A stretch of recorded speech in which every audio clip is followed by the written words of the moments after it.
at sea. The world's greatest horror of horrors.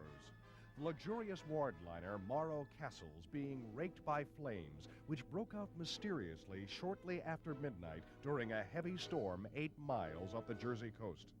Many of the 300 passengers were trapped in their cabins. Some of the lifeboats were lowered, but others were burned in their davits. The gray dawn found the Jersey coast from Asbury Park to Point Pleasant dotted with hapless victims of the terrible disaster. Many are near death. Heroic first aid treatment on the beach has saved scores of lives this morning, but for many, it is too late.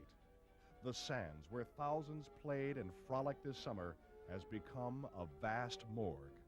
More than 150 bodies have been gathered in. In all, 197 persons are dead or missing. Meanwhile, the Monarch of Bermuda is steaming into New York with 75 survivors of the catastrophe, picked up from the sea when the Bermuda ship steamed to the aid of the stricken liner. Many of them are at the point of death. Several died after being rescued. Anxious and frantic relatives hunt the pier as the rescue ship gives up its pitiful toll. The plight of some of the survivors is heartrending. Little Robert Leoni of Woodside, Long Island, lost his father and brother.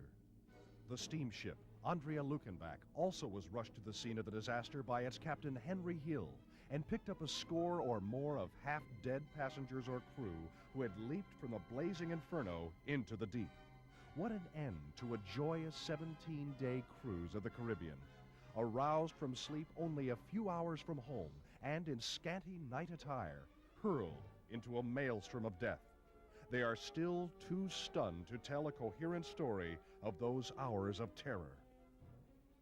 As you see, I have a watch here that stopped exactly at 25 minutes to 5. That's the time I jumped in the water. And from then on, I hung around the water, trying my best not to get all excited, for 7 hours. Bellboy on my life belt that didn't have no life belt or life preserver on. So they took him on and left me there. And 3 hours later, one of the boats picked me up. We were in the water 5 hours. All except that there was another girl in our party who was in another room, and we couldn't find her, and I still don't know whether she has been rescued or not.